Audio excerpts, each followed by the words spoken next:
Africa Media Live TV. Kindly subscribe to our YouTube channel to get updated on the trending gist, latest news all over the world. Like our page, subscribe, and share with friends. Thank you. Aṣíwájú láfọkànbalẹ̀ títí dúró.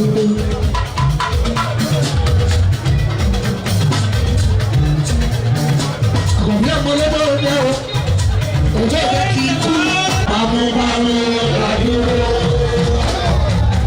Bámúbámú ládúró, gbogbo tí wọ́n mọ̀ sí. Bámúbámú ládúró. Àwọn ṣàbẹ̀wò sí o, àwọn ológun méjì. Bámúbámú ládúró.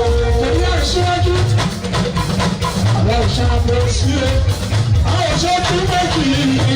Bámúbámú ládúró. Orí ìjìnlẹ̀ sọ̀rọ̀ ọ̀hún, àwọn òṣàbẹ̀wò sí o, àwọn olójú méjì. Bámúbámú ládúró. Lẹ́ẹ̀kan sí, bámúbámú ládúró. Gbogbo tí lẹ́kọ̀ọ́ sí. Bámúbámú ládúró. Bámúbámú ládúró. Gbogbo tí lẹ́kọ̀ọ́ sí. Bámúbámú ládúró. Àwọn òṣàbẹ̀wò sí o, àwọn òṣèlú méjì. Bámúbámú ládúró. Lórí àṣíwájú, àwọn òṣàbẹ̀wò sí àwọn ológun méjì. Bámúbámú ládúró.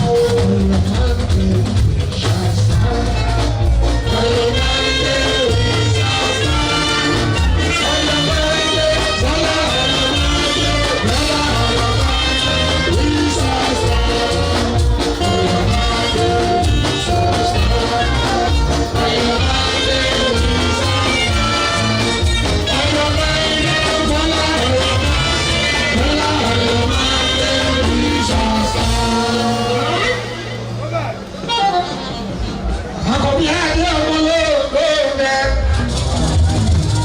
nítorí ìgbà láṣẹ wá bí.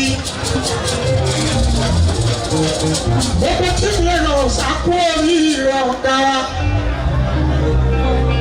Lọ́wọ́ báyìí, àti ní ti Nàìjíríà torí aṣíwájú. Lọ́wọ́ báyìí, àti ní ti Nàìjíríà torí aṣíwájú. Gbogbo tí Nàìjíríà látẹ̀kọ́ dọ́kù Ọ̀yọ́ gbogbo South West kọjá lọ sí ilẹ̀ àwọn Haúsá àti ní ti Nàìjíríà torí aṣíwájú. Àkànbí ọmọ lóòrè díjì wa.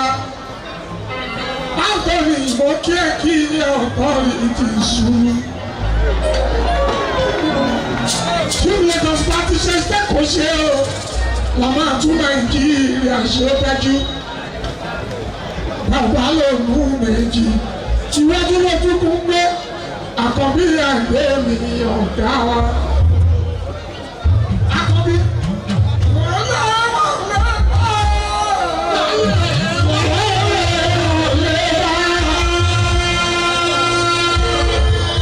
Aṣíwájú, ọlọ́mọ wọn lọ́wọ́, kí wọ́n ti ṣe ọ̀nà lórí wọn lè gbà.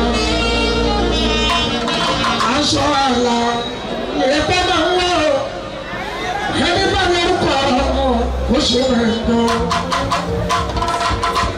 Mo láṣọ àlà òun lè bá máa ń wọ̀, Àkànbí ẹni bá lórúkọ kó ṣe rẹ̀ gan. Ìjà méjì tó lásìkò mi oníṣàkọlá ọ̀gá ẹ̀jì arábàmbí. Nítorí lídà Àkànbí aṣíwájú. Àkànbí ọmọ lóògbé, odòdè kì í kú, odòdè kì í ṣá, odòdè kì í gbó. Àkóńdáwù odòdè Àkànbí aṣíwájú. Àkànbí tí ẹ rà ọ̀pọ̀. Wọ́n bá gbẹ́gbẹ́ tó sílẹ̀ pọ́ńkẹ́ nílé lórí o. Àwọn kan ni wọ́n sùn lé Àkànbí aṣíwájú. Ìlànà bá dẹ́rẹ̀ bẹ́ẹ̀ dúró mú. Ẹyẹ mi ló fi sún wá sí ìwọ́dájú. Gbogbo àwọn ṣe pa lórí. dáná. Àkànbí yóò ṣe fún nílé, ó ṣe dáadáa.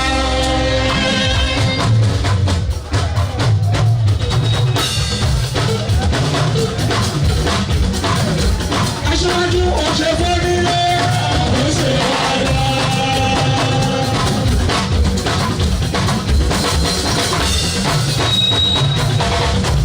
Tinubu ṣe fàyè jù ó ṣe dáadáa. Àkànbí ó ṣe fàyè jù sẹ́ ó ṣe dáadáa. Àsìkò tí kò pàṣẹ sọ ẹ̀wù. Àsìkò tí kò pàṣẹ sọ ẹ̀wù.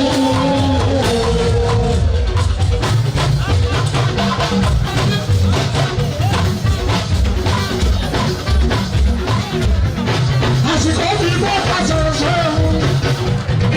Àsìkò tí kò pàṣẹ sọ ẹ̀wù.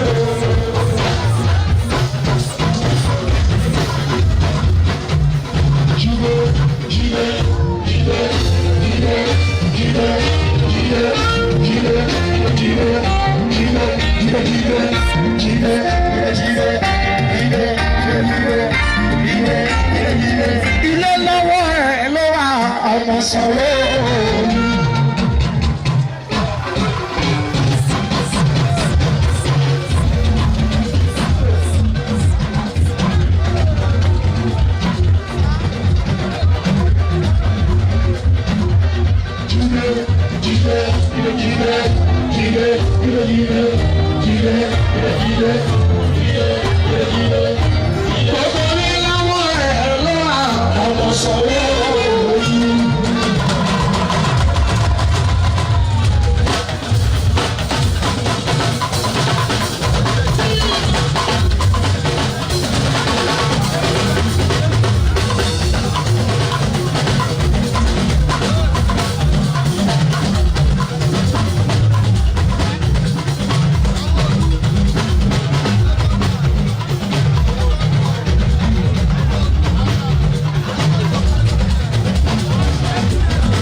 Torí aṣíwájú la ṣe wá bí.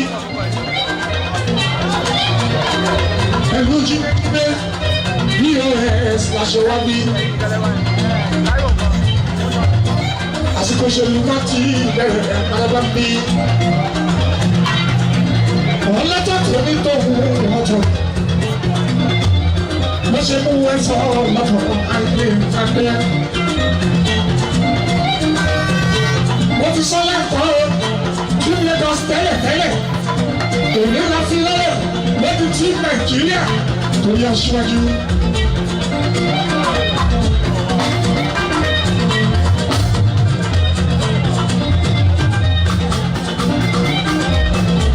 Mo kí gbogbo lórí pátápátá.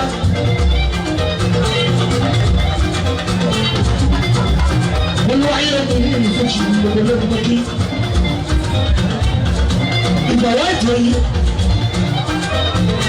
Ètò tí Nàìjíríà ní o. Lábẹ́ Management Committee Lagos State. Management Committee Lagos State. Àìlè mo sí ìlú ọmọ akéwì sọ̀rọ̀. Ayédáadé mo sí ìlú olú ọmọ.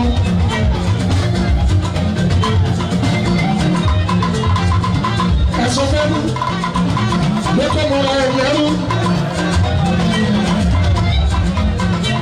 Ẹni kí wọ́n fà mọ́ra ẹ̀mí wọ́n fà.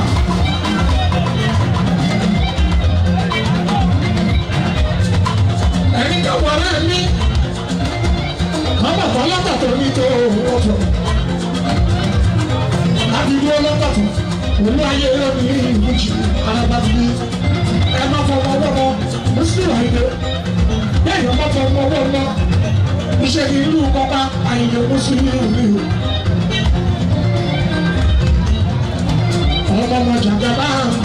Africa Media Live TV. Kindly subscribe to our YouTube channel to get updated on the trending gist, latest news all over the world. Like our page, subscribe, and share with friends. Thank you.